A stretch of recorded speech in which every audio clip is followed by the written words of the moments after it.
जय हिंद साथियों, मैं अनूप आपके अपने YouTube चैनल जैकब अकादमी पे आपका स्वागत करता हूं।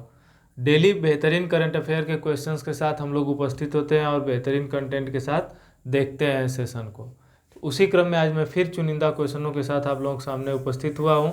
तो आइए देख लेते हैं कि किस प्रकार से क्वेश्चन आज के हैं। तो पहला है कि मिस्र में COP27 में, ध्यान दीजिए, COP27 में जलवायु के लिए मैंग्रोव गठबंधन, ध्यान दीजिएगा, मैंग्रोव गठबंधन में शामिल हुआ भारत। इस बार क्या हुआ, भारत क्या हुआ, मैंग्रोव गठबंधन जलवायु के लिए सम्मेलन में क्या हुआ, COP27 में भारत क्या हुआ, शामिल हुआ। ध्यान दीजिएगा, इसका उद्देश्य क्या था, तो उद्देश्य था पारिस्थितिकी तंत्र के संरक्षण के लिए। क्या था उद्देश्य इसका, उद्देश्य जो था पारिस्थितिकी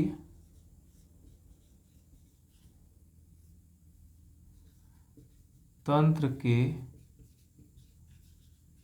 संरक्षण के लिए मैंग्रोव वन, क्या, मैंग्रोव वन, ठीक है। मैंग्रोव वन वह वन होते हैं जो क्या होते हैं, दलदली भागों में पाए जाते हैं, जैसे कि सुंदर डेल्टाई क्षेत्रों में पाए जाते हैं या दलदली इलाकों में पाए जाते हैं। आपके कच्छ के रण में भी पाया जाता है, आपका सुंदरबन के डेल्टा में भी पाया जाता है, ठीक है। और इसमें शामिल होने वाले जो प्रथम 5 देश थे, पहले 5 देश, वो कौन थे, तो Bharat, Australia, Japan, Bharat, Australia, Japan,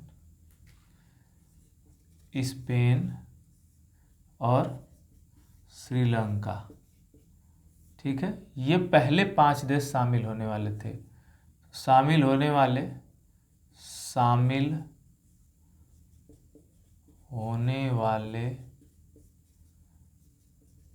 पहले 5 देश, ठीक है। अगला आते हैं, देखिए, ये भी इंपॉर्टेंट क्वेश्चन है। केंद्रीय जल शक्ति मंत्री गजेंद्र सिंह शेखावत, अर्थात एक क्वेश्चन और आया इसमें कि केंद्रीय जल शक्ति मंत्री कौन है, तो गजेंद्र सिंह शेखावत ने 9 नवंबर 2022 को नई दिल्ली में पूरे देश की गतिशील भूमिगत जल संसाधन आकलन रिपोर्ट क्या किया, जारी किया। कैसी रिपोर्ट है, गतिशील भूमिगत जल संसाधन आकलन रिपोर्ट 2022। यह रिपोर्ट इसलिए जारी की गई कि इस रिपोर्ट की जारी करने का तात्पर्य था कि हमारे देश में जो वार्षिक जल उपलब्धता है वह कितनी है और किन क्षेत्रों में कितनी ज़्यादा है, कितनी कम है। तो उस हिसाब से क्या करने के लिए कि पूरे देश में उपलब्धता नापने के लिए या उपलब्धता का पता लगाने के लिए कि प्रतिवर्ष कितना हम लोग भूमिगत जल हमारे लिए उपलब्ध होता है, तो वह उसके लिए क्या किया गया, इस रिपोर्ट को जारी किया गया। किसके द्वारा, केंद्रीय जल शक्ति मंत्रालय के द्वारा, ठीक है ना। तो इसमें क्या किया गया, तो पता लगा कि देश में कुल 437 देश में कुल 437.60 बिलियन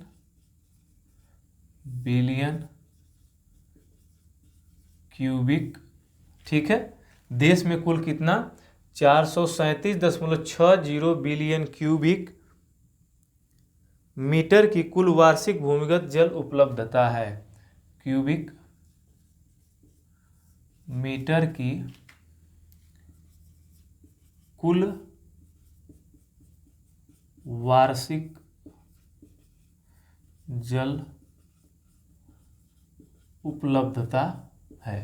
तो यह इंपॉर्टेंट हो जाता है, ठीक है। पहले तो एक जल के लिए नापी गई है, तो किस रिपोर्ट में यह पता लगाया कि हमारे देश में वार्षिक जल की उपलब्धता, भूमिगत जल की उपलब्धता कितनी है, तो गतिशील भूमिगत जल संसाधन आकलन रिपोर्ट 2022 जारी की गई, जो कि नई दिल्ली से जारी की गई। उसके अनुसार पता लगा कि देश में कुल कितने हैं, पूछ सकता है, तो 437.60 बिलियन क्यूबिक मीटर वार्षिक जल उपलब्धता है कुल। ठीक है, तो भारत में जापानी निवेश को बढ़ावा देने के लिए, ठीक है, दो कंपनियां, एक भारतीय और एक जापानीज ने क्या किया, एक साथ समझौता ज्ञापन पर हस्ताक्षर किया। भारतीय कंपनी जो है वह NIIFL है और जापानीज कंपनी जो है JBIC है। तो NIIFL को क्या कहते हैं, तो नेशनल क्या कहते हैं, नेशनल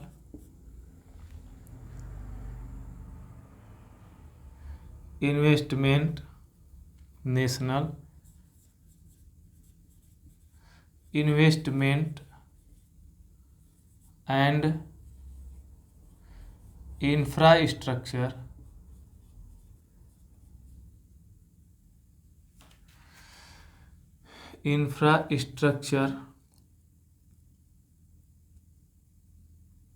ठीक है, क्या है, national investment and infrastructure fund limited, क्या है, फंड लिमिटेड, इसके द्वारा। और जापान की जो कंपनी है क्या है, Japan bank for international cooperation, क्या है, जापान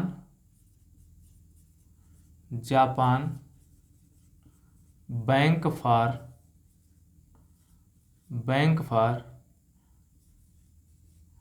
इंटरनेशनल कोऑपरेशन, क्या है, कारपोरेशन। ठीक है, तो इन दोनों के मध्य क्या हुआ, जापानी निवेश को बढ़ावा देने के लिए दोनों कंपनियां, दोनों देशों की कंपनियां क्या हुई, एक साथ आई। आगे आते हैं, केंद्रीय मंत्री श्रीमती निर्मला सीतारमण ने भारत के सावरेन ग्रीन बॉन्ड, ध्यान दीजिए, सावरेन ग्रीन बॉन्ड की रूपरेखा का क्या किया, अंतिम स्वरूप दे दिया, अर्थात यह जारी कर दिया गया है, या अंतिम चरण इसको जारी कर दिया गया। अब यह क्या होगा, तो यह ग्रीन बॉन्ड ऐसे वित्तीय प्रपत्र हैं, क्या है, यह ग्रीन बॉन्ड ऐसा वित्तीय प्रपत्र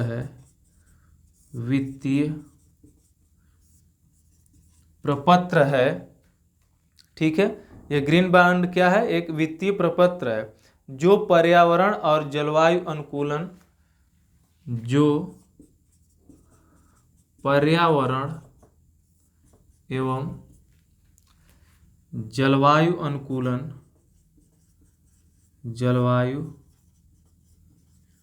अनुकूलन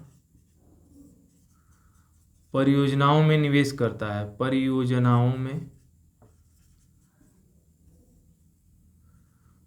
में निवेश करता है। ठीक है, मतलब पैसा लगाता है, खर्च करता है। आगे आते हैं, भारत के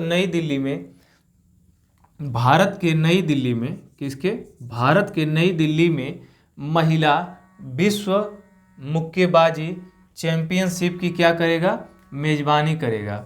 महिला विश्व मुक्केबाजी चैंपियनशिप की क्या करेगा, मेजबानी करेगा। ठीक है मित्र,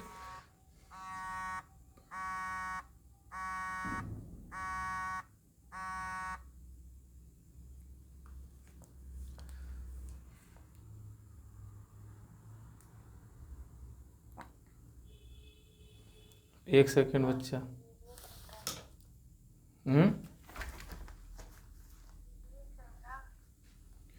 एक सेकंड चुप रहिए, बोलिए। देखिए,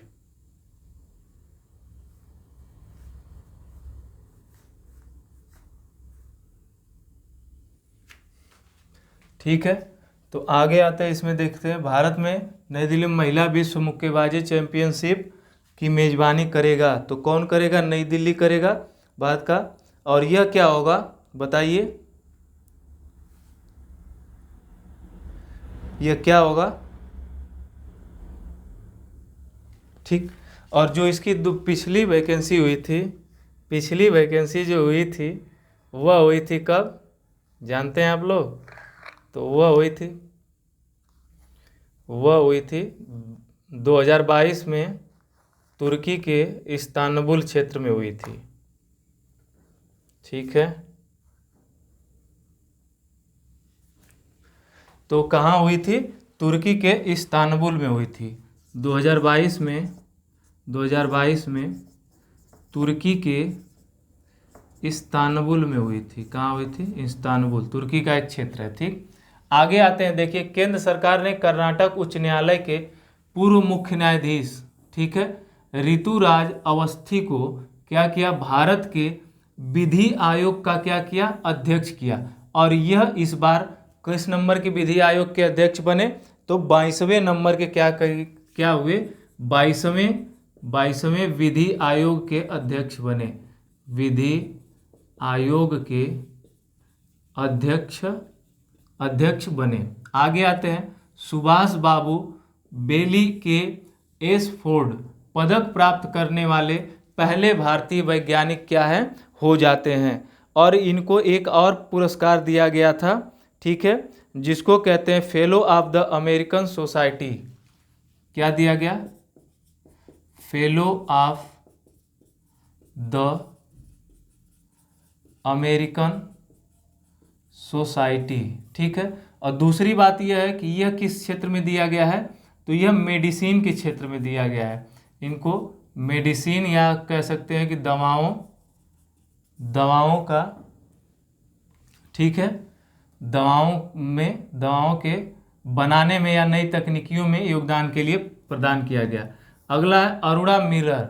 नवंबर 2022 को अमेरिका के मैरीलैंड एक राज्य है कि एलजी बनी, अर्थात क्या बनी? Lieutenant governor